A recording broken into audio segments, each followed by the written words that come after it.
おはようございます。めぐりかみたいちです。今日は美味しい牡蠣を使ってカナッペにもなるウィートローキャビアを作りたいと思います。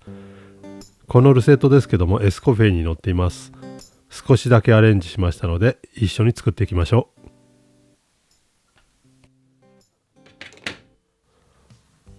まず殻付きのユイットル、開ける前によく洗います。洗った後にこの上と下の貝殻の間に牡蠣用のナイフを入れます。クトードユイットルと言います。そしてここに貝柱がついています。基本的に貝柱がついている位置はどの牡蠣でも変わりません。上と下の貝殻の隙間に牡蠣用のナイフを入れて、その先にある貝柱を外します。この時ですけども奥の方まで入れてしまうとユイットル自体の方に傷がついてしまいますので、貝柱だけを切り外してください。そして最初の中に入っている液体は捨てます。開けた時にこの縁を触ってこのように縮めば新鮮で生きている証拠です。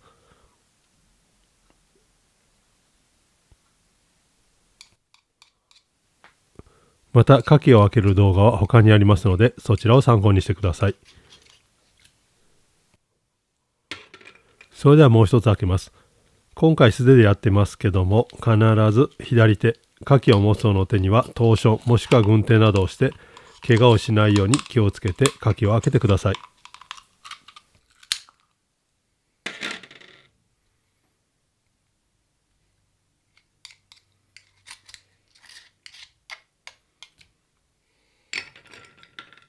すべて牡蠣を開け終わりました。このように最初の汁は捨ててますけども開けると牡蠣自身からまた液体が出てきます。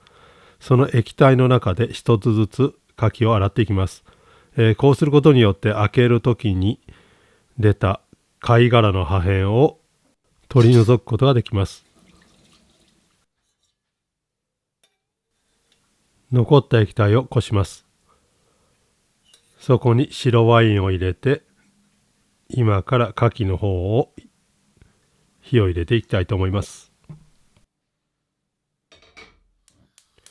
ここで一度液体を沸かします。沸いたところに先ほどの牡蠣を入れてほんの少しだけ火を入れます。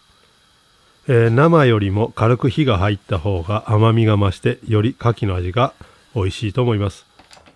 本当に沸いているところに入れて表面を軽く火を入れるような感じで火を入れます。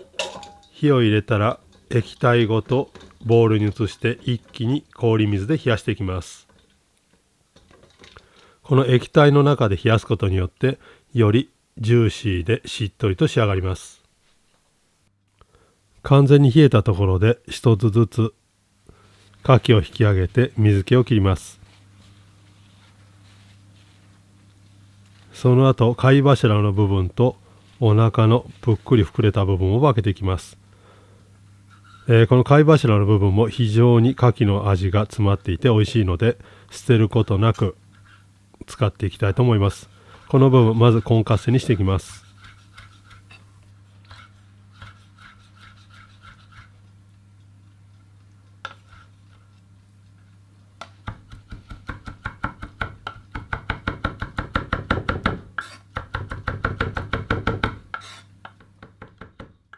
この圧死にしている時も貝殻の破片が包丁に当たらないか気にしながら圧死にしていってください。圧死にし終わったらボウルに移して汗染めしていきます。塩味は十分していますのでここに胡椒とサボラマスタードを入れて汗染めしていきます。そこにパセリのコンカッセを入れていきます。このパセリの代わりにシュブレとセルフィーユなどを入れても非常に美味しいと思いますので試してみてください。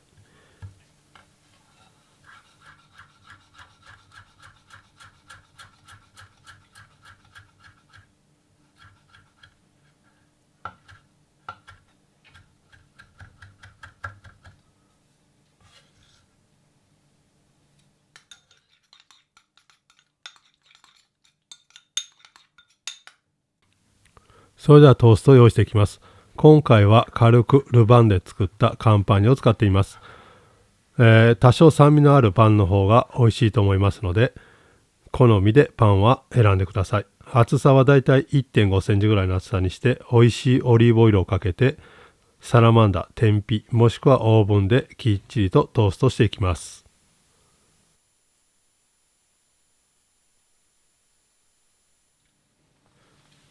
これぐらいきっちりとトーストしてください。それでは包丁洗い、ニンニクをこすりつけていきます。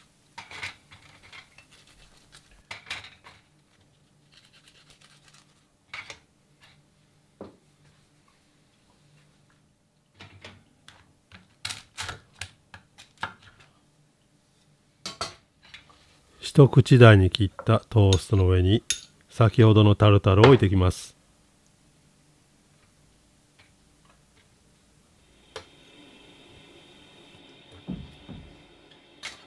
タルタルを置いた上に先ほどの牡蠣のお腹の部分、ぷっくりした部分を置いていきます。この時ある程度常に戻していく方が美味しく感じられると思います。冷蔵庫から出したてのものを盛り付けると牡蠣が冷たすぎて味が分かりにくくなります。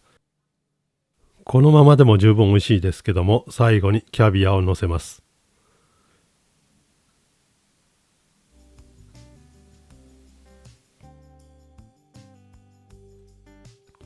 最後仕上げに全体的に黒胡椒を上からかけて、ユイットローキャビアの完成になります。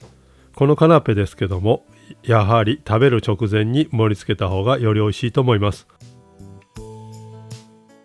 トーストもカリカリしていて、まだ知恵度で、そこに黒のキャビアと白のユイットル、非常に綺麗なカナッペになりました。もちろんここに花びら、香草などを飾っても非常に綺麗だと思います。あとここに金箔などをかけても非常にゴージャスなカナッペができると思います。ぜひ挑戦してみてください。それではお疲れ様でした。ボナペティー。